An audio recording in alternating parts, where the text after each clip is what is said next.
Yo, what's up, YouTube and not YouTube and whoever out there watching?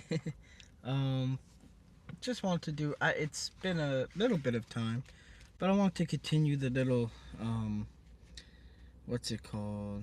I guess like the oh,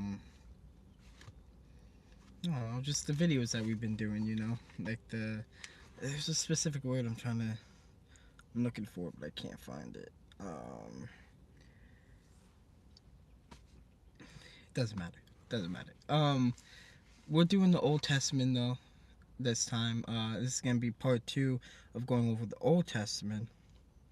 Whereas I think we have like 3 or 4 parts of the New Testament. So I definitely gotta keep up more with keeping it balanced between the old and the new. It's just the new is more. I just like reading the new more. It feels a bit more grounded in reality. Obviously, where the old has a lot of stories where some are factual with history, some are metaphorical, some are a mix of both, some, you know. But yeah, so um with this whole like thing that we're doing though, basically I go over it, I read like a chapter or whatever the fuck, I just read it, and then at a certain point I break down what I read, and then move on forward, break down, read, break down, read, break down. I give my own perspective. However, I would love for you guys to share your perspectives as well. I just think that that's very beneficial because in reality, the Bible and it, it could have a definitive meaning, but there's also so many different perspectives and breakdowns and things that people think it means, and sometimes both could be right, both could be wrong, one could be right, one could be wrong, but at the end of the day, when you come together and you converse, like, and you talk about it, like, that's when you end up finding what may be more pretty legit, or you just kind of get an understanding for the people around you. But so yeah, let's continue on. We're on Genesis 7, I believe. Yeah. So has to do with like Noah and all that stuff. Hey, what's going on? How are you? But yeah, so the Lord then said to Noah, "Go into the ark, you and your whole family, because I have found you righteous. Because I have found you righteous in this generation." Again, to quickly break down what we were in, I'm doing good. I can't ever complain. I try not to complain. I have my moments, but I woke up, so that's a blessing. To connect real quick what we were talking about in the last Old Testament, we were going over this like the whole Noah's Ark thing. Basically, he picked Noah. He picked whatever that, or yeah, he picked Noah because he found him to be like the most righteous out of all the people at the time. And basically, whether you believe it was God or the earth just curing itself, or a government at the time, whatever you think it may have been, all the people, everything was living very wicked and evil, and they were causing destruction to themselves, to the earth, to everything. And for whatever reason, Noah was the opposite, just a very righteous person. So he was chosen to go find the best righteousness, the most righteous of beings and creatures and other things that he could find, bring them together, and go somewhere far away and find just a new. Or basically the earth floods and everything like dies or whatever. But it could also just be seen as he left an evil society that was so wicked and bad, and he went on to begin anew, and he started a new society the correct way, the righteous way, things like that. But so let's see. You and your whole family, because I have found you righteous in this generation. Yes, I am from America. I am from New Jersey, east coast of America. Take with you 7 pairs of every kind of clean animal, a male and its mate, and 1 pair of every kind of unclean animal, a male and its mate, and also 7 pairs of every kind of bird, male and female, to keep their various kinds alive throughout the earth. 7 days from now, I will send rain on the earth for 40 days and 40 nights. It's funny that it's 40 days and 40 nights. And I will wipe from the face of the earth every living creature I have made. And Noah did all that the Lord commanded him. Noah was 600 years old when the flood waters came on the earth. And Noah and his sons and his wife and his sons' wives and his sons' wives entered the ark to escape the waters of the flood. Pairs of clean and unclean animals of birds, pairs of clean and unclean animals of birds and all creatures that move along the ground, male and female, came to Noah and entered the ark, as God has commanded Noah. And after the 7 days, the flood waters came on the earth. In the 600th year of Noah's life, on the 17th day of the second month, on that day all the springs of the great deep burst forth, and the floodgates of the heavens were opened, and rain fell on the earth 40 days and 40 nights. Yeah, I'm doing the Bible, doing the Old Testament. I go back and forth between the Old and the New. The New is definitely more fun to break down. But the Old, I feel like you need the Old. Not only is it important still, but also without reading the Old Testament, there's some things in the New that you're not going to understand, especially things that Jesus is speaking about, like, because he followed the Old Testament and all these things, you know? So, like, you gotta kind of get into the Old Testament and break it down the best that you can. Like I said, some is factual history, some is metaphorical stories, some are a combination of both. But without breaking down and reading the Old Testament, you're not going to 100% understand the New as much, you know? Um, let's see. And the rain fell on the earth for 40 days and 40 nights. On that very day, Noah and his sons, Shem, Ham, and Japheth, some shit like that, together with his wife and the wives of his 3 sons, entered the ark. They had with him every wild animal according to its kind, all livestock according to their kind, every creature that moves along the ground according to its kind, and every bird according to its kind, everything with wings, pairs of all creatures that have the breath of life in them, came to Noah and entered the ark. The animals going in were male and female of every living thing, as God had commanded Noah. Then the Lord shut him in. For 40 days the flood kept coming on the earth, and as the waters increased, they lifted the ark high above the earth. The waters rose and increased greatly on the earth, and the ark floated on the surface of the water. They rose greatly on the earth, and all the high mountains under the entire heavens were covered. The waters rose and covered the mountains to a depth of more than 15 cubits. Every living thing that moved on land perished: birds, livestock, wild animals, all the creatures that swarm over the earth, and all of mankind. Everything on dry land that had the breath of life in its nostrils died. Every living thing on the face of the earth was wiped out. People and animals and the creatures that moved along the ground and the birds were all wiped from the earth. Only Noah was left, and those with him in the ark. The waters flooded the earth for 150 days.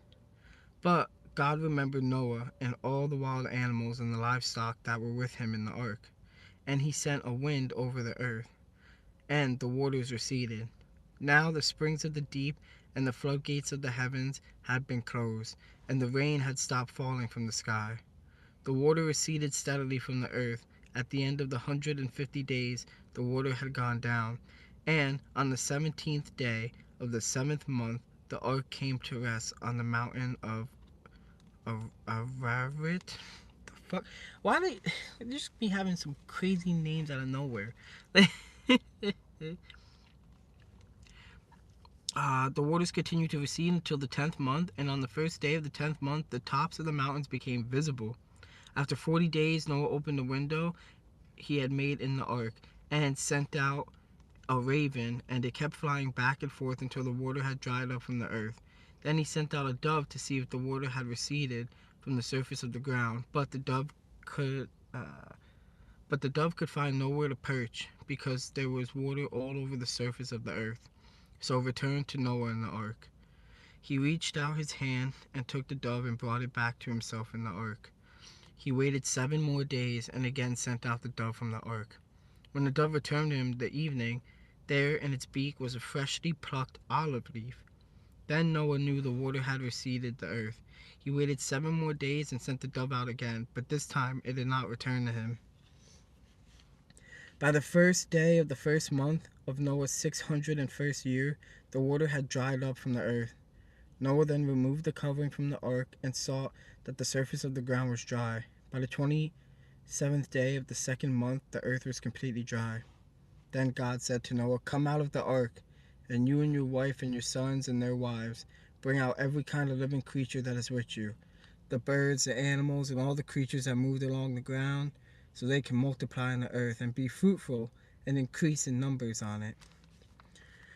So Noah came out together with his sons and his wives and his sons' wives, all the animals and all the creatures that moved along the ground and all the birds, everything that moved on the land, came out of the ark, one kind after another.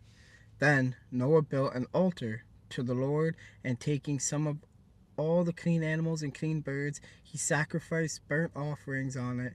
The Lord smelled the pleasing aroma and said to his heart, "Never again will I curse the ground because of humans, even though every inclination of the human heart is evil from childhood, and never again will I destroy all living creatures as I have done. As long as the earth endures, seed time and harvest, cold and heat, summer and winter, day and night will summer and winter, day and night will never cease." So basically, thank you. May he be with you too. Much love. Basically, yeah, that's kind of the whole Noah story is kind of just about just that people were living so wicked and so evil and were doing so much wrongdoings and were hurting not just themselves and the creatures around, but even the actual earth itself was suffering. And so when that does happen from a scientific point of view, the earth does know, the earth is a living thing, right? And it does know how to heal itself. It does know how to take care of itself, how to just fight off things that are hurting it, just like your body does with your immune system. And so maybe the earth naturally just was getting so messed up that it did something to try to heal itself. Or God straight up was like, "Yeah, we flooding it, bang, threw water everywhere." Or a government was so messed up. Whatever the case may be, Noah was just such a righteous person, and for whatever reason he was chosen, or he chose himself, whatever the case may be, he saw that things were bad. Things were not good with the people around, with society, with how it was going. So he was like, "Fuck it, like we're leaving and we're gonna start anew."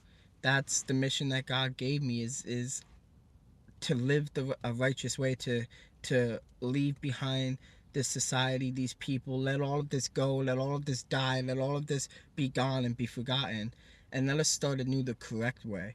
Let us start anew righteously. So Noah went on his way with all the creatures that he could, that were good and clean and righteous, and started anew. You know, a new society, a new living, a new way of thinking, a new being, a new everything, a new way to truly follow God, like just all these things, you know. And yeah, so basically it's just about, just shit was so bad that it needed a new, just had to restart, you know. That's just how I really take it. Like, it was just like, because I've always thought about that shit. Like, I always thought about, like, yo, one point in time, eventually things are gonna get so bad that most people probably gonna get wiped out somehow, whether it's by nuclear war or fucking robots or whatever the case may be. A lot of things probably eventually will get wiped out. However, for whatever reason, there's probably gonna be that one or two or few little group of people that make it and survive, and those are going to be the ones to start anew and to carry on, and to maybe do things a better way, better than the society that we once lived in, that caused the destruction that led to the end of all of us, you know. So that is kind of how I see that. Like, it just, that makes sense to me a lot, you know. But yeah, so that's kind of just Noah's whole little arc right there, his little story of his arc. um Something just came out that said, like, they were able to really prove and find the pinpoint location of the ark and all that. That's still something to look into, though. But yeah, so and then it also says, even though every inclination of the human heart is evil from childhood. Now, what does that mean? Because people are like, so what are you trying to say? Like, we're born bad? Like, we're born evil? It's not that we're born bad. It's just the human heart, it's a physical creation. Like, it's fleshly, and the desires of the flesh, the temptations of the flesh could lead to sinful ways, especially before we had the consciousness that we had to make us separate from all the other beasts. Before we had this godlike mindset, we were very beastly in nature. That's what the beast is. We were very sinful in nature. Like, we were just another creature going around, living wild, living beastly, living animalistic, doing like sinful or just not humane type of things. We were just more of a beast, we were more of an animal. And until you master that and you tame that and you master all this stuff to completely master yourself, like, you're gonna have those just natural instincts, those natural beastly ways of the heart that are gonna lead you to possibly doing things that may not always be the best. That's why, but then we grew consciously to step away from that and to learn and to master it and shit like that. So that's how I see that as well, that we're all born, like, I guess the human heart is evil from childhood. That's how I see it. Like, until you are able to consciously become aware of these things and master it, you're gonna have a little bit of just temptation of the flesh and of the heart and shit like that, which is a true thing, you know. But now we're going on to God's covenant with Noah. Hey, yeah, yeah. Like I said, I like the New Testament so much more. But like I said, it's very important still, the old. Very, very, very important. So, God's covenant with Noah. Then God blessed Noah and his sons, saying to them, "Be fruitful and increase in number, and fill the earth. The fear and dread of you will fall on all the beasts of the earth, and on all the birds in the sky, on every creature that moves along the ground, and on all the fish in the sea. They are given into your hands. Everything that lives and moves about will be food for you. Just as I gave you the green plants, I now give you everything. But you must not eat meat that has its lifeblood still in it. And for your lifeblood, I will surely demand an accounting. I will demand an accounting from every animal and from each human being, too. I will demand an accounting for the life of another human being. Whoever sheds human blood by humans shall their blood be shed. For in the image of God has God made mankind. As for you, be fruitful and increase in number, multiply on the earth and increase upon it." Then God said to Noah and to his sons with him, "I now establish my covenant with you, and with your descendants after you, and with every living creature that was with you, the birds, the livestock, and all the wild animals, and all those that came out of the ark with you. Every living creature on earth. I establish my covenant with you. I never again will with you. Never again will all life be destroyed by the waters of a flood. Never again will there be a flood to destroy the earth." He's saying flood. He didn't say like never again will there be any other destruction. You know what I mean? um, whenever where am I? God said, "This is the sign of the covenant I am making between me and you and every living creature with you, a covenant for all generations to come. I have set my rainbow in the clouds, and it will be the sign of the covenant between me and the earth. Whenever I bring clouds over the earth and the rainbow appears in the clouds, I will remember my covenant between me and you and all living creatures of every kind. Never again will the waters become a flood to destroy all life. Whenever the rainbow appears in the clouds, I will see it and remember the everlasting covenant between God and all living creatures of every kind on the earth." So God said to Noah, "This is the sign of the covenant I have established between me and all life on the earth."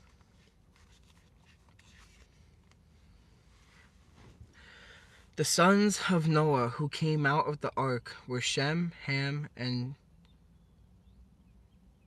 Japheth. Ham was the father of Canaan. These were the three sons of Noah, and from them came the people who scattered over the whole entire motherfucking earth. Noah, a man of the soil, proceeded. Noah, a man of the soil. So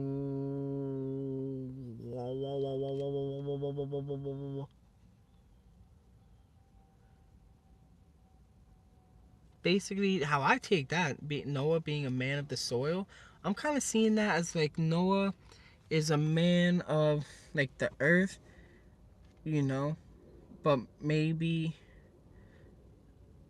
proceeded to plant a vineyard. Yeah, so he's a man of the soil, meaning that he was probably like, you know, from the earth and shit, but also it's saying that he's a man of the soil, like he's a gardener, you know, like he gardens, he does all that. Getting a bunch of text messages. Sorry about that. I had to check out a text message real quick. But yeah, so he was big into gardening. He was big into farming. He was just a farmer, it seemed like. You know. When he drank some of its wine, he became... Oh, so Noah, a man of the soil, proceeded to plant a vineyard. And when he drank some of its wine, he became drunk. Drunk as hell! He became drunk and lay uncovered inside his tent. Oh, I know this. Ham, the father of Canaan, saw his father naked and told his two brothers outside. But Shem and Japheth took a garment and laid it across their shoulders. Then they walked in backwards and covered their father's naked body. Their faces were turned the other way so that they would not see their father naked.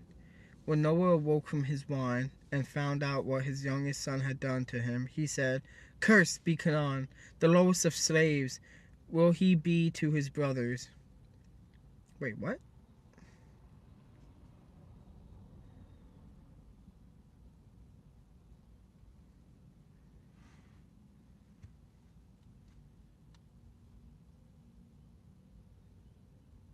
Damn, that's fucked up. That's fucked up. What did he do? He also said, "Praise be the Lord, the God of Shem. May Canaan be the slave of Shem." What the fuck did Canaan do? My man didn't do shit. May God extend Japheth's territory. May Japheth live in the tents of Shem, and may Canaan be the slave of Japheth. It's fucked up. After the flood, Noah lived 350 years. Noah lived a total of 950 years, and then he died. Motherfucker was righteous. And then started drinking some wine, started sipping, and he fucked everything up.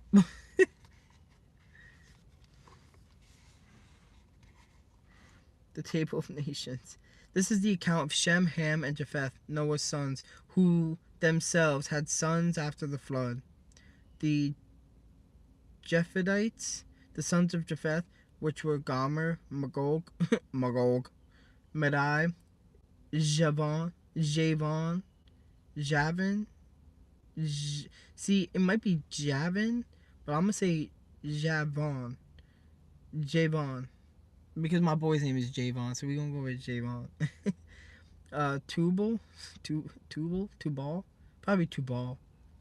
Meshek, Meshek, and Taraz. Fucking names, man. The sons of Gomer were Ashkenaz. Alright. There's just a bunch of sons in their names, yo. Like, try reading the Quran. Maybe I'll just fuck more with the Bible. Like, I don't know. I fuck more with the Bible, you know. Like, the Quran's cool and all, and there's definitely some interesting and cool parts or pretty good things to read in the Quran, I'm not gonna lie. But I just feel like for me, like, I don't know, the Bible's just mostly what's on point with it. Like, you know, that's just how I feel though. Cause I'm big into just, I don't know, I feel like Jesus is the ultimate way. You feel me? And what I mean by that is like, there's many great people that have come and gone, but there was nobody like Jesus or to do it like Jesus. Like there was nobody who not just preached it but lived it, walked it, died for it, made peace with it. You feel me? Like, and did it in such a peaceful way too, without causing bloodshed or wanting violence or any of that, you know. Said no, I don't feel you. I'm saying like I just view Christ as like the ultimate way. So like I feel like there's not really much after Christ that is needed to be read or broken down or stuff, you know.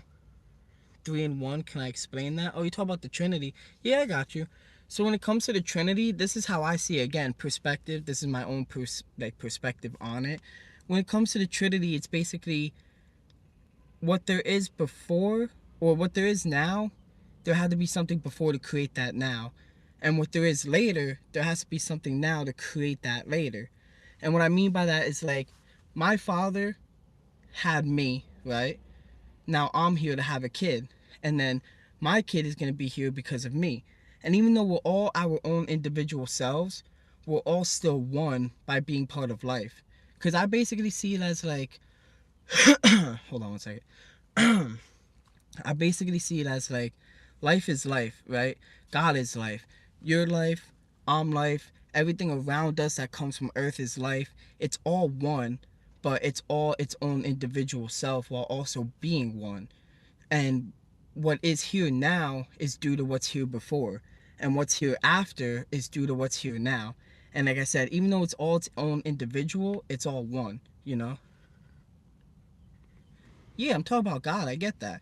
But that's what I'm saying. Like, everything comes from God. Everything is a branch of God. So even though it's all its own individual self, it's all connected, and it's all one. It's all part of God. It all has God's energy within it. That's why everything living, like you and me, we're all the temples of the Lord. Everything living, every creature, everything that has the breath of life within it, all contains God within it. And God is everything and everyone, and all around us. And God is what God is. Literally, like when he revealed himself to Moses, he said, I am that I am. And when God went back and told the people, he said, he is that he is. Like, he is what he is. And he is the Alpha to the Omega. He is what was, he is what is, and he shall always be what he shall always be. And it just is what it is. And that's life itself, you know. And I'm life, your life, life is here before, life is here now, and life will always be here after. From the Alpha to the Omega, life is life, and it's always going to be life. And even though it may be individual life, and you're you and I'm me, and we may have different cultures here and there, and it's nice to embrace those different lives and embrace those different cultures, and because that's what makes life so fun. We also must remember that at the end of the day, we're also all one, because we all do root back to the Father above. We all do root back to just where life comes from, just the creation, the creator, and things like that. So that's my personal breakdown of the Trinity, because when you look at the Trinity, it says that God is the Father, God is the Son, God is the Holy Spirit. How I take that is from the start to the end, and it's all connected through one thing. So from my father to me to my child's child, even though we are all our own individual self, because we are all part of life and we all root back to the Almighty Father above, we are all one. You get me? Like, if that makes a bit more understanding or sense, you know? But like I said, that's just my own breakdown of it, like my own take, my own perspective from what I've read and what I've come to understand, is that it's all just life. That's why it doesn't matter how you want to believe in it. It doesn't matter how you want to live it. As long as you're being respectful and you're being... That's very confusing. What's confusing? Before me came my dad, right? For me to be here, there had to have been some form of life before to have created the form of life now. For a form of life to be here after, there's a form of life before to create that form of life after. And even though it's all individual, it's all one. Like, it's all part of life. Your life, I'm life, the trees around me are life, the animals around us are life. If God is life, and life is within us and all around us, that means that God is constantly with us and God is constantly all around us. What I'm saying is that it's all one. It's individual, but it's all part of life. It's like the tree of life. It's a perfect example. It all starts with the seed, and then from the seed it turns into a tree. You're saying 3 and 1 is not confusing? I don't think you're just understanding. It's like the seed. You take a seed, you plant it, right? That seed then turns into a branch or into a tree and has roots. Even though it all comes from the same seed, from the same stalk of the tree, it then all becomes its own different branches. And each branch may be different. Some branches are thicker, some branches are thin, some branches have big leaves, some have little crappy leaves. But at the end of the day, they all root back to the tree which came from the seed. So they're all one. Even though they're all different, they're individual, and some will come after, and some have come before, and some are here right now. They all root back to what created them. They all have that DNA within them of what makes them who they are today, and what will make them who they are later, and what has made them who they were before. You know? So, it, I don't know if, like, I don't know, like, you just gotta get it together, I guess. I don't know. You know? Like I'm saying, like, I don't know. I feel like that's the best way I could explain that. Like, what's here now is because of what came before to make it. And what will be here after is due to what's here now to make it. And even though it's all different, it all embodies just the life force, just energy, just life itself. It all is life. It all contains the Holy Spirit, the Holy Ghost, the spirit of life, the breath of life. It all contains it, you know? So, like, that's just how I see it. Like, you're here right now, and then one day, looking for Amanda Hutchins?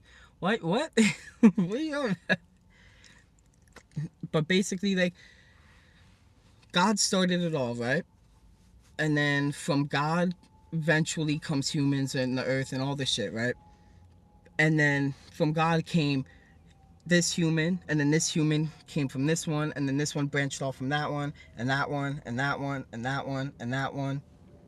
And even though each human is different, they're all still one, as in the sense of they're all still life. They're all part of life. They come from what created life, and they will go back to what created life in the very end of their life.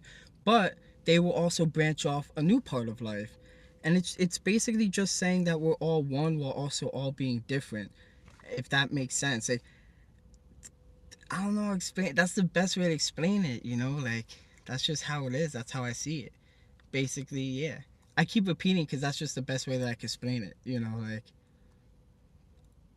I don't know if I feel like I've explained it before in better ways, but like, that's just how I see it, you know? Basically, there is the Almighty God above. It does make sense. So you're basically denying that you come from your dad. You're basically denying that you're part of life itself, is what you're saying, because it's saying God is the Father, meaning that God is like a start. Then it's saying it's the Son, but then it's the Holy Spirit. Not even the church fathers can explain the 3-1. I literally just explained it though to you. Like, I mean, you could take it, like I said, it's my perception, and if you don't want to take it that way, you don't have to, but it's an understanding of, don't look at it in a spiritual way. Look at it now, let's take it in a scientific way. What is here now because of what came before it. What came before it is what makes it now, and then what makes it later is what is here now to make it later. Basically, I'm here because my dad and my mom had me. Then my child would be here because me and my wife had that child. And then after my child, he will have a child because he was here to have a child. You feel me? And eventually that just continues on, continuing. But at the end of the day, we're still all part of life. I'm life, my dad is life, and the child is life. So even though I am me, my dad is my dad, and my child is my child, we are still all one in the sense that we are all still life. because we are all part of life. We are all life. Life is what life is. God literally is life. When he reveals himself to Moses, he says, I am that I am. I will be that which I will be. I just am. So when he told the people, he said he is who he is. He was what he was. He will be what he will be. Or he was what he was. He is what he is. And he's going to be what he's going to be. From the beginning of time to the very end. From the Alpha to the Omega. He is life. God is life. Life is life. I am life. You are life. We are all life. And everything around us is life. Therefore, God is within you. God is within me. God is within everything. God is always with us. And God is always around us. Because God just is life. And we are all part of life. I said we are one. See, you're not listening. Yes, we are individual. I am me. My dad is my dad. And my son is my son. But at the end of the day, we are still all one because we are all part of life. So you don't believe that, you're not making sense then. You don't believe in life then. That's how life literally works. Even though we're all different, we all root back to God, no? God is the creator, correct? God created everything, correct? So if God created everything, we all root back to God. Meaning that we all possess what God is, which is life. We are all life. We all share little bits of the same DNA because it all roots back to the very thing that created it all, which is God itself. That's what you're not understanding. Yes, I'm not saying I'm exactly my dad. I'm not saying I am my dad. But what I'm saying is, on a spiritual level, I am from the same life force that he comes from. I have the same breath of life in me that he has in him. I have the same DNA of life in me that he has in him. I am life. You are life. Everything around us is life. Even though you are different from me, I still respect you and appreciate you and will love you and accept you because I know that you're just another life like I am. You're human. You're life. Like, that's why we are all so different, but we're also all one and the same. That's why people need to stop fighting and having wars and shit like that. Because no matter what, like, there's no reason to say my people this, your people that. Oh, I have this, I should have that, you should have this. At the end of the day, you are what you are and I am what I am, and we're just life. You feel me? Like, and that's just how I see it. Like, life is just what life is, you know. And that's why I don't think people should be fighting and should. Like I said, it's nice to embrace the differences, and it's nice to accept one another for how they are, and to understand that people may have different faiths and different beliefs and different understandings. But it's also nice to also understand that even though we may be so different in so many different ways, we're also so much alike in so many ways. And one of them being is the fact that we're just we're just part of this very thing that is known as life itself. And we are both on the same level of the consciousness because we're both human beings, you know. So like, that's how I see the Holy Trinity, is that even though we are all different and it's nice to embrace those differences and people come and go, we'll always all be connected as one because we just are what we are and we're life. And life is everlasting. Life will be here before us. Life will be here during us. Life will be here after us. But no matter what, life will always be what life will always be. And it's always going to continue on. And it's never going to stop. And it's always going to be creating. It's always going to be spreading love. It's always going to be a new creature, a new consciousness, a new being, a new breath of life somewhere, somehow, some way out into the universe. And that's, to me, how the Trinity is, the whole three in one. It's not saying that like I'm exactly fucking you and you're exactly me and all that. It's just saying that even though we're all different, we're also all one. Even though my dad was my dad and I am me and my son is my son, and you know, we have our different lives and our different opinions or different looks, or we do things differently. At the end of the day, we are all connected through just that spiritual DNA from one to the other, and all the way back to God, and all the way to the very end, which will lead back to God too, you know. Like, that's just, yeah, that's just how I see it, you know. But yeah.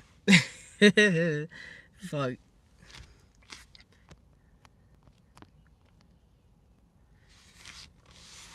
Am I white? Yeah, I mean, what do you think? Like, my skin is pretty white, so I would say I'm white, you know. I'm Sicilian. My family comes from Sicily, if that answers some of your questions better, I guess, you know, but damn.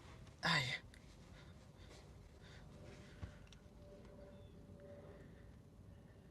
The Trinity isn't in the Bible. You're not going to find it in the Bible. So I completely understand what you're saying with, like, it was made up, this and that, yada, yada, yada, yada, yada. But even parts of, because you're telling me read the Quran, which I respect heavily. Like, I got Muslim friends and I fuck with parts of the Quran for sure, or the Quran for sure.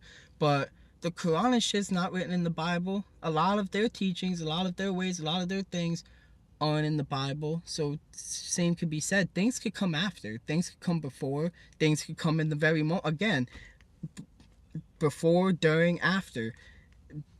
What's now, what is, what will be, you know. Things are always evolving. Things are always just changing. And that's why I do think that there are definitely some good things in the Quran. Especially like ay, ay, ay. Like I was there was one specific thing that I was reading. It had to do with um fuck, I don't remember it because like I said, I'm not too big into the Quran like that. But I was reading something with my one friend because he's Muslim, and it was just a pretty good point of view. Basically, was what I'm trying to say. Like I think it was a pretty good perspective on something, you know. But I just, that's how I see the Trinity. Like even though it's not in the Bible, to me it does make sense. You feel me? Hold on, I gotta fix my pause. I gotta fix my junk real quick. But yeah, like I just see that as well. Like even though the Trinity's not in the Bible, to me it just makes sense in the sense of forget it in a spiritual way for a second. Forget it in the whole God this, God that. Let's toss that to the side for 1 second and just view it in the way of just life, right? Just like I said, like even though we're all different, the people before us are not us. The people right now, even though we're all together right now, we're all different. And then the people after us are not us, they're the people after. But at the end of the day, we're still all connected as their people, I'm people, the people before people, and they're just part of life. Not even people, just life. Like things that are truly alive from nature, from the earth. Not things that we create like AI, like artificial intelligence. I'm talking about real natural intelligence, real natural living life with the breath of life in it, with air, with energy. Like all of that stuff is of the same spiritual DNA that leads back to the what we call the creator, what we call God, you know.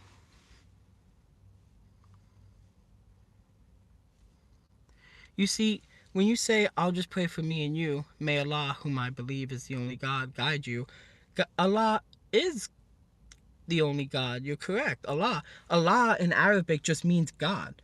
It comes from things like Aramaic, which is what Christ spoke, and he said ilah or ilahi, you know, things like that. It's just the language has changed, but they just mean God. That's why, like, when people, like when Christians, Catholics, fucking Jews, like all this shit, right? When they be like, Allah is not my God, fuck Allah, Allah is the devil. Like, it's like, bro, do y'all know languages? Like, do you know that English isn't the only fucking language? Like it come if you root back to where these religions go to, they go back to the Middle East and shit, and the word Allah is literally just Arabic for God. So and they're all Semitic. They all come from the same Abrahamic religion.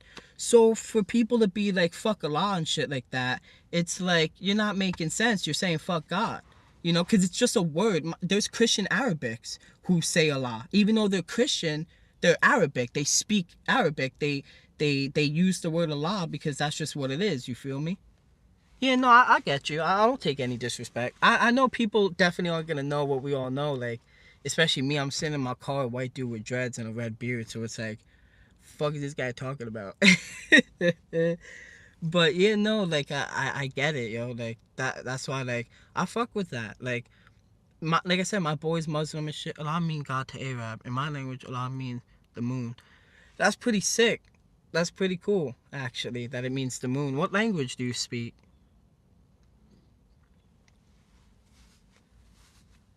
But yeah, like Allah goes back to like Ilahi and Ilah, which is Aramaic, and then that goes back to like El and Elohim and things like that, which are going more into like the Hebrew language and stuff like that. And yeah, that's why like that. But that's what I'm saying, my man. Like, it's, even though it's different, it's all one. You feel me? And it's nice to embrace those differences, because that's what makes life so fun. If everything was the same, it'd be fucking boring. It's nice to embrace the differences. It's nice to embrace what comes and goes, and to understand that we are different. But it's also nice to understand that we're also all one, and we also do just come together as one, as just being part of life, and having that consciousness to understand that is what separates us from every other beast on the earth. And if we all understood that better, we could all come together and live peacefully. Like, I really don't care what people want to believe in their home. You can believe that, but out in public, respect, treat each other nice, like, that's just what it is, and be cool with one another, and be understanding, and just live and let live. Life is what life is. Like, fuck it. We're here for a short time. Let's have fun. You like to drink, you like to smoke, you don't like to do any of that. Fuck it. You do you, and just keep the peace. So Jesus is Isa in Arabic, because what's it called? So in Hebrew, it's Yehoshua, which means Joshua, which means God is salvation, Yahweh is salvation, or He who is salvation, right? But in Aramaic, it's, so Hebrew is Yehoshua, then it's Yeshua, and then it became Yeshu. But in Aramaic, it became Ishu, Ishu, or Ishu, basically, or no, Isu, no, I think it was Ishu, and then it became, in the Greeks, it became Isus Christo. That's how they would say it, like Jesus Christ, basically, or Yehoshua Hamashiach became Isus Christo in Greek. But because Aramaic, it was Ishu, or like Isu, or something like that. That's how, when it became Arabic, it became Isa. It's basically just those little breakdowns. Like, we have the word Jesus because of Isus Christo in Greek. Isus, over time, when the languages changed, vowels got added, they made up the letter J. Isus eventually became Jesus. Like how you would say in Spanish and Latin speaking countries, Jesus, where the J sounds like an H. But then once you get to America, the J is J, and it becomes Jesus. So in reality, Jesus is almost a made up type of name, just do all the different dialects and shit. But it all goes back to Isus Christo, which was Greek, Ishu, which was Aramaic, Yeshu, Yehoshua, things like that. But yeah, Arabic, because of the Aramaic Ishu or Isu or something like that, that's how Isa became a thing. How about Sultan and Satan? That one I don't know. The Sultan and the Satan one. I know Satan used to be Satan. It wasn't really Satan, it was more Satan. And a little bit of a different. There's two weird stories with the whole Satan thing. One being a fallen angel, but that one came a little later. The original one was, I forgot. My boy was talking to me about all this stuff. You see, these are, I love these conversations. Like, I love talking about this stuff with people, and I respect everyone's view. And yeah, whether you're Muslim, whether you're Jew, you're Christian, you're Catholic, you're Rasta, you're Israelite, you're Buddhist, Hindu, atheist, Omni something, the one that believes in all, whatever the fuck.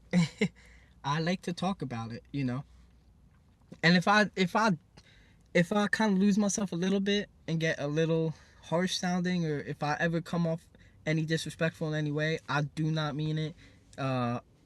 Sometimes, conversations could get a little heated, but we all bring it back down. We're all human. We're all brothers and sisters. We're all one big family. So it's all love. It's all respect.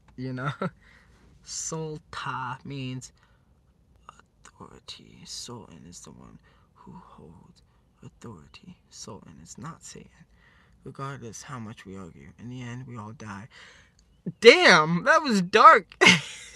But true, yo. But true. In the end, we all do die. That's why does it matter to really know the truth? Maybe in some things, sure. But at the end of the day, man, like, fuck it. I'm alive today. Like, motherfuckers was alive thousands of years ago. We could talk about it all day, but at the end of the day, I'm alive today. You know, I got the green grass in front of me, some trees. I see some birds. People walking in the park right now.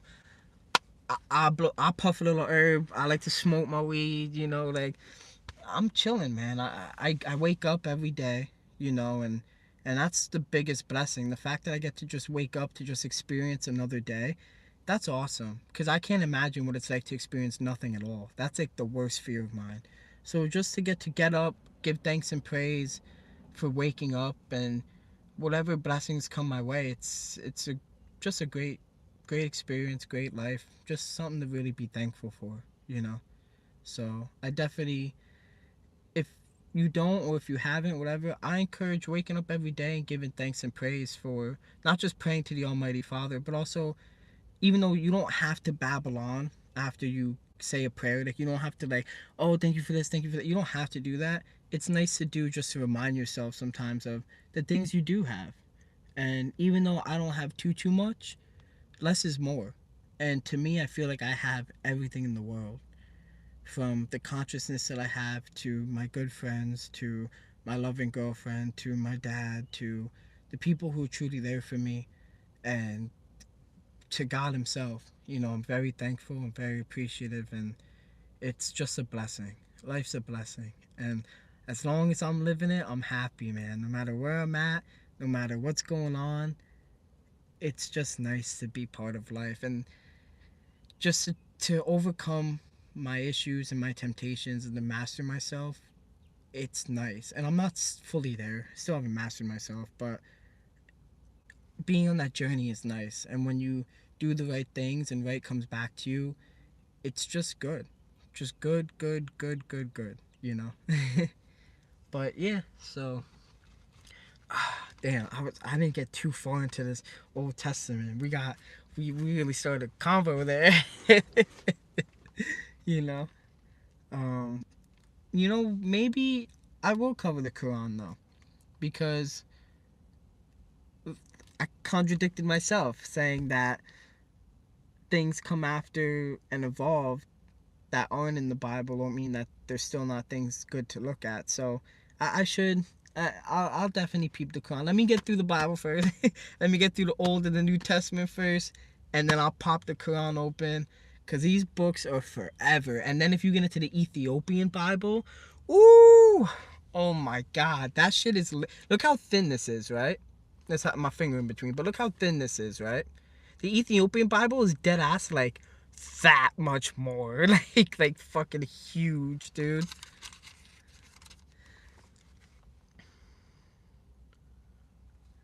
Oh yeah, I was reading before you jumped in the convo. I was reading the Bible. So I do the New and the Old Testament, but in two different videos. Like I have my new video, my New Testament videos, and then my Old Testament videos, because I feel like they're both important to know. Without the old, you could understand the new, but not as much. And then I even, maybe to be honest, even same thing with the Quran. I feel like fully reading the Old and New Testament and then getting into Quran, you're just adding more to the picture, more stories, more just perspectives, more things to get a fuller understanding. Because they're all together. They're all Abrahamic religion. At the end of the day, if people want to deny it or accept it, whatever it is, they're all rooted in the same thing. They all come from one another. They're all part of each other. They all should love and respect and understand one another. And to get the full picture, I feel like it's good, you know. Exodus 21, 20, 21. I have to find what page Exodus is on. Page 48 it starts. Exodus, what is it? 21, 20, 21.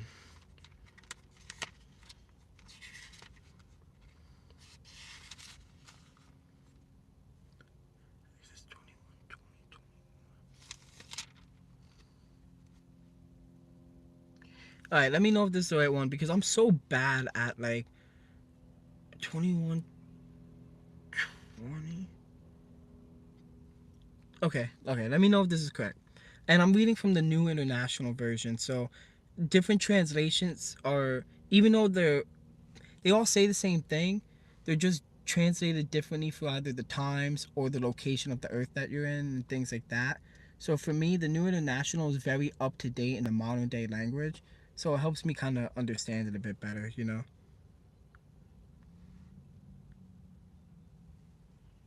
Let's see.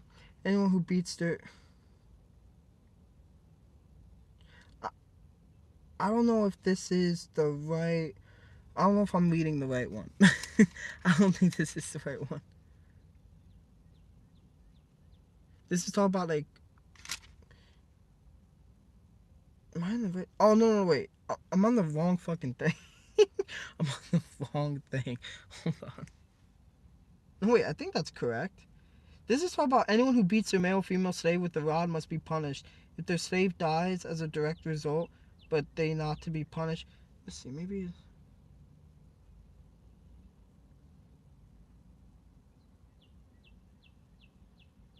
I don't know. That one's all about like people being beaten and shit. Like it's. I don't know if that's the right one. Oh yeah, the same one. You don't believe Jesus said what?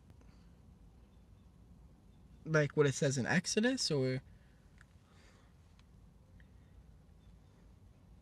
yeah, God is one. You know, I definitely believe that God is one. There's only one God. There is only one Creator. You feel me? Like there's only whatever you want to call it.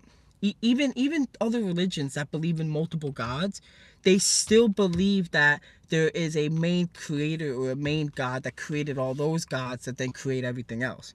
Like every religion, even science, everything roots back to the fact that we all root back to one single source of something that created the rest of everything. But that's what I mean. I'm not saying God isn't God. You feel me? Like I'm not saying he's not the only one. There is the only one. There's the seed. It all roots back to that one seed that created the tree that created all the branches. But what I'm saying is that even though there is only the one God, we are all part of God, you know, and God is within all of us. And because to me, what God is the ultimate essence of life. God is life. God is the breath of life. God is just the ultimate, what life ultimately is, in the fullest of the fullest, is just the creator.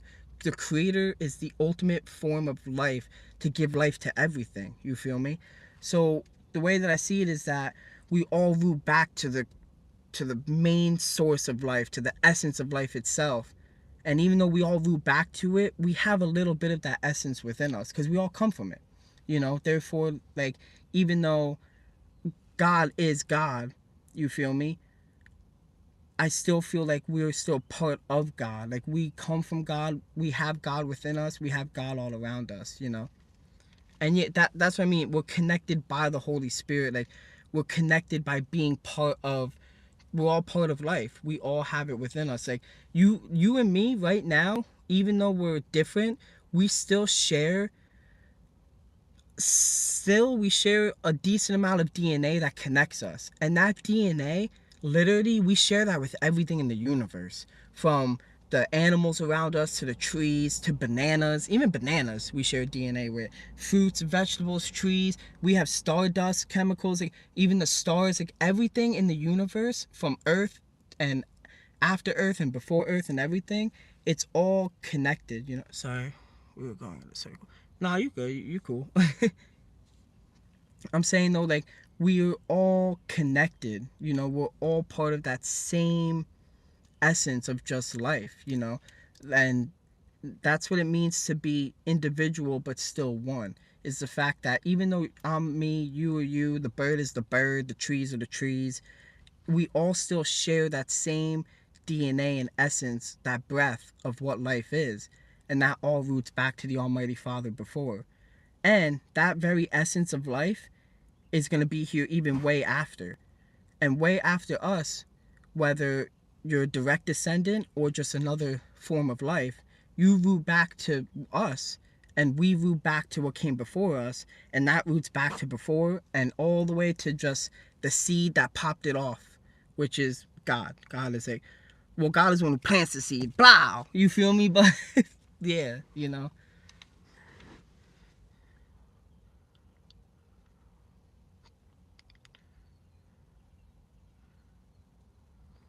So, but that's just how I see it, like, yeah, like, yeah, you know, it's all connected. It's all one, while also all being individual. It's all life. That's just what I'm saying. When I say it's all one, I'm saying it's all life. When it all, and life is forever. Like, life is literally never ending. Like, even though we may not go on forever, our physical flesh, our energy, an energy can never be destroyed. That's a fact. Energies can never be destroyed, they just transform. This energy within this vessel of the flesh, this flesh may be destroyed, this physical vessel may be gone, but that energy that's within me will always live on forever and ever and ever. And that energy comes from God itself. For that energy is God itself.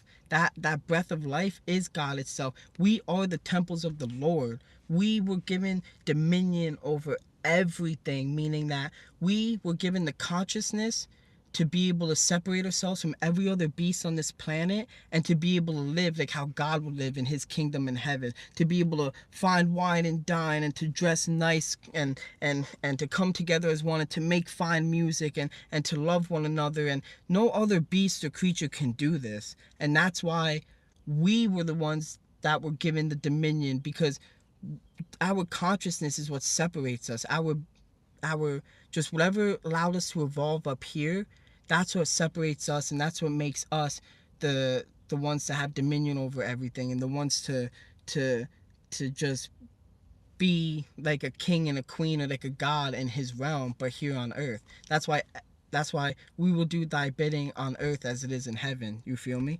So that's how I see it. Like, that's why man has authority over things on earth, is because no other creature, no other being could. But that's what I'm saying. You see, you're saying we are gods, and I'm not denying that we're not gods, but we are not the Almighty God. The Almighty God is God. There is no one higher than the Almighty Father in the heavens above.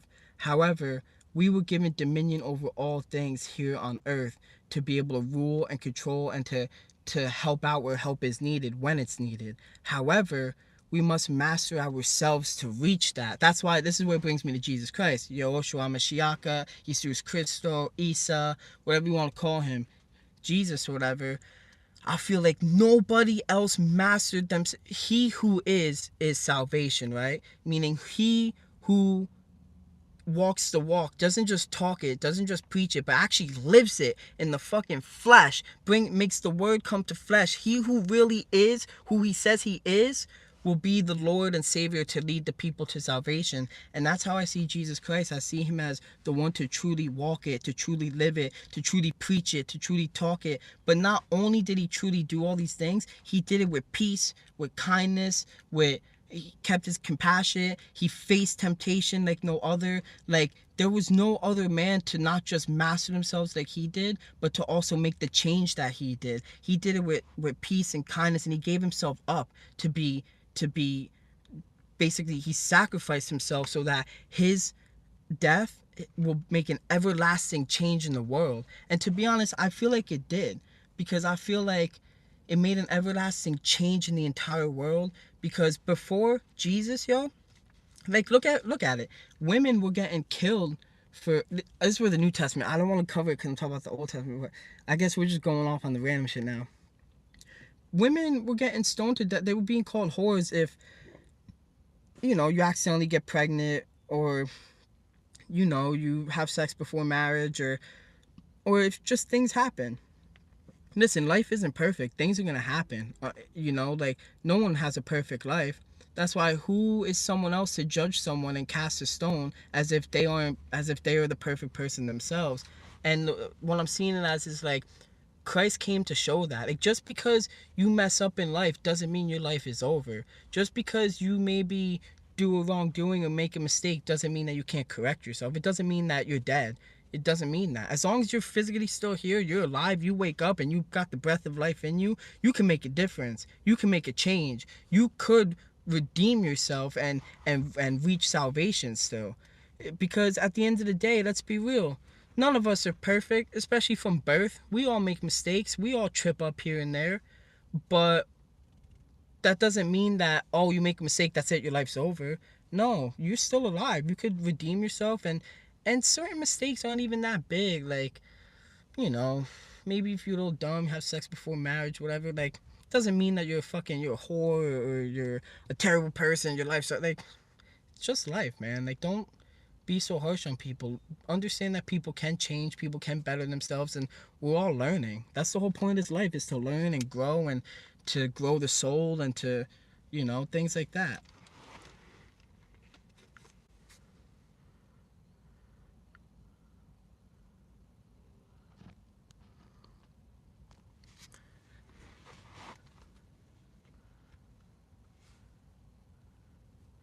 Always good to talk, yo. Much respect, much love, much appreciation.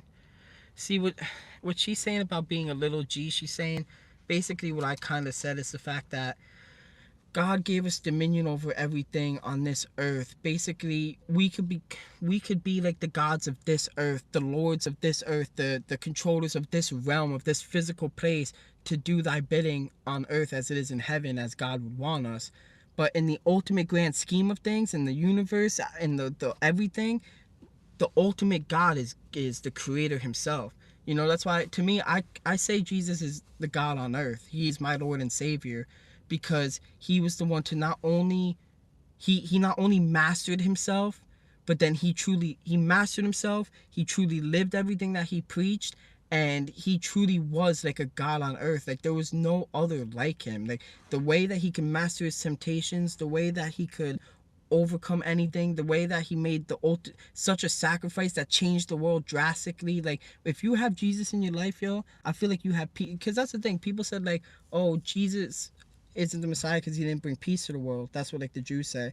But to be honest, if you have Jesus in your life, and you truly understand his word, and you truly follow him how he wanted you to follow him, and to understand him, and to pray to God and everything, like, you would have peace in your life. That's why I do believe Jesus is the Messiah. Like, not only did he came and make such an everlasting, drastic change to the way people live life, but if you follow him and you have him in your life, like, you're gonna have a pretty peaceful life. Now, I'm not saying that people can't have a peaceful life without him, but with him and understanding his ways truly, not just being indoctrinated by what others say, I feel like you could definitely find and have peace, you know?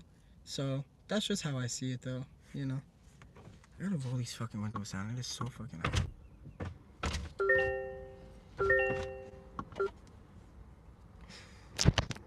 But yeah.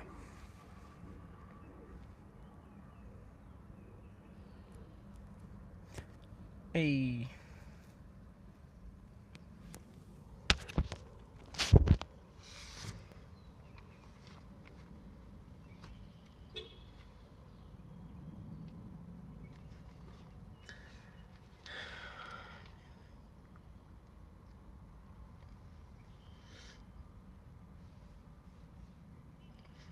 Who, me or the other dude? I'm not Muslim. I think the other dude was, though.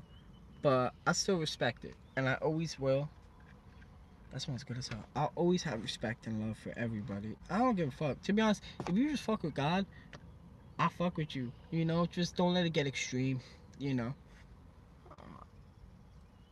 evangelize the Muslim. What's that mean? Evangelize.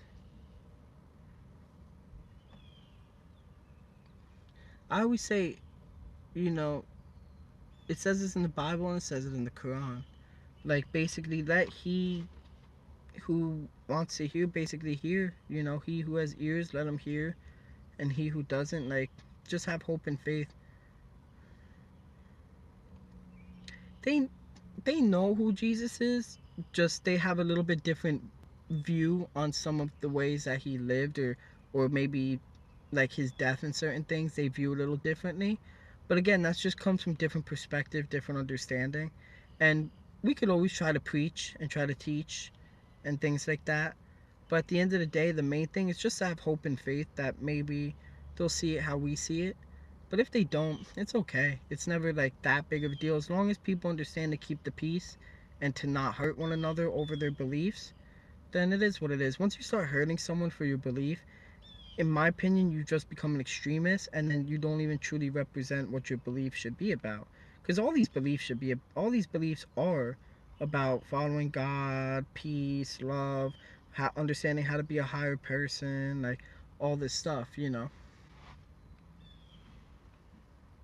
I think I think they do believe he was a messiah. Like they believe that he was like the messiah to come, but they don't view him as God, and they don't view him as what's it called?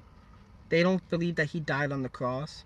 They believe because they would say, why would God do this to his son, to this man who was so God fearing and God willing and did everything in the name of God? Why would he do this to him? But what they don't understand is that it's not that God did it to him. It's that this was the journey for him to walk, and he understood that for him to make an everlasting change in the world. God didn't want him to die, and he didn't want to die, but he understood his mission. And his mission was that he had to make a change. And this was the way of doing it, unfortunately. And it did make a change. It changed the world drastically more than people think. It made people literally live so differently, in the sense of, if you have sex before marriage, you're not going to get stoned or killed, you know. If you maybe mess up and you're fucking starving and it's Shabbat, and even though you're not allowed to work, if you're starving and you need some food, it's okay to maybe bend the law here and there. He's not saying that you shouldn't follow the laws. You should follow the laws. Following the laws of God are good. However, God is understanding that in this life, not everything is perfect. And even though we have these laws to try to live a better life, sometimes you might have to bend the law here and there when it comes to certain situations. Like if you're starving to death and you need some food, even though it's Shabbat, you're not supposed to be working. But dude, you're about to fucking like starve to death. Reap a little food. Go into the field, pick yourself some food, do what you gotta do. You know. So yeah, that's why I do think he definitely died on the cross, and I think it was all for that reason. You know.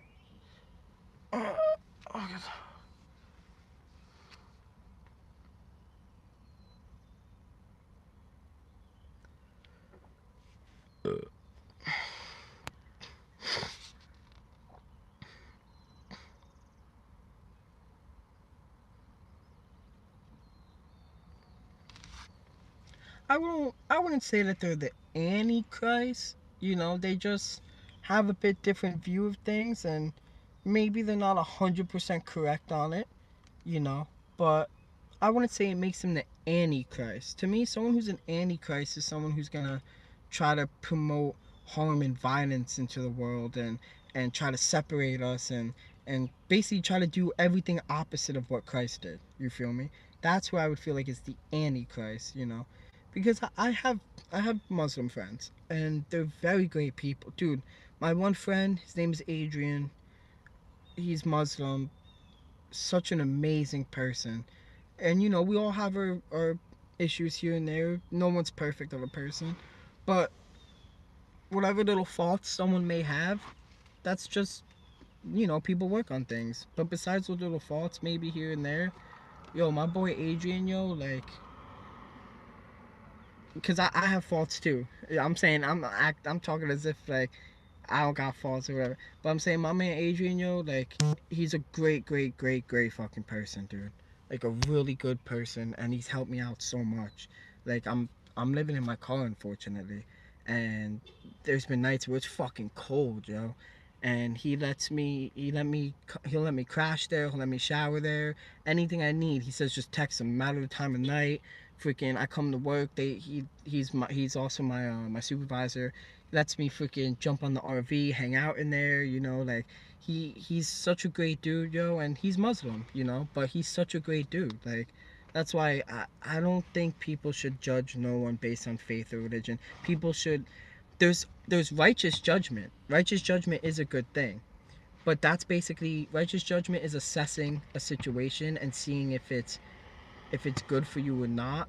and if maybe like assessing a situation to make sure it's not wicked or really evil or bad, you know. But if someone's just living a little differently and maybe they view things differently, like, or maybe they have a fault of their own, like, that doesn't make them wicked or evil or bad, you know. So like, who am I to judge them, you know? That's why, like, I don't think people should judge based on that. Like, get to know a person, get to understand a person, get to talk to a person.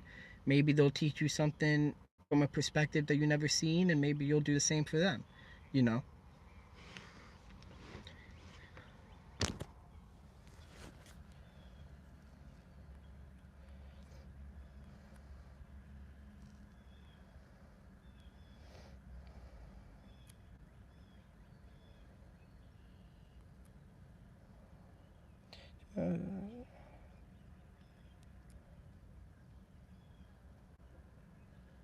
Word. Have a good day.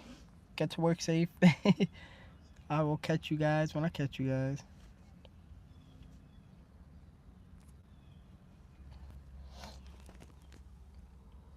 But yeah, so probably gonna end this video. I didn't get too deep into the Old Testament as I wanted to, because we started having this very deep spiritual conversation, biblical conversation, which is nice. I wish I got a little more into the Old Testament, but it's alright. It's alright.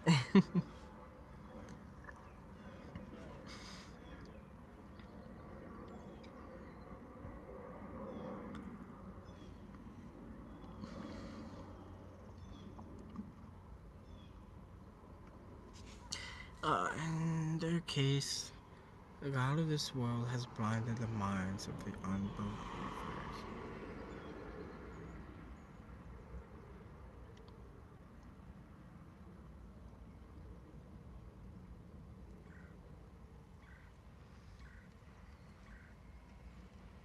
What's that? Like, what are you talking about?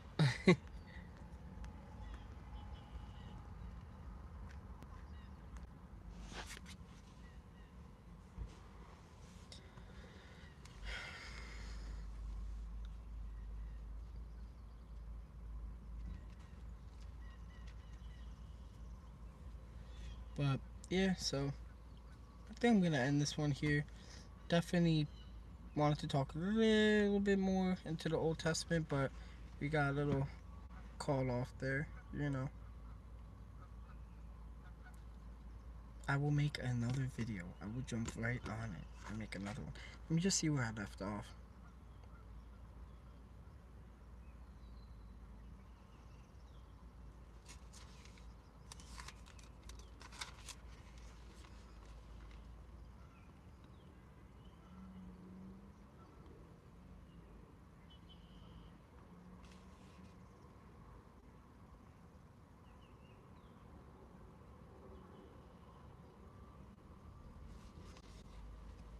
Okie dokie. So yeah, I'm going to end this right here, and then I'm going to pick up right where we left off in another video. But this time I will not get sidetracked. But yeah, much love. Stay tuned for that. It's coming literally within the next few minutes.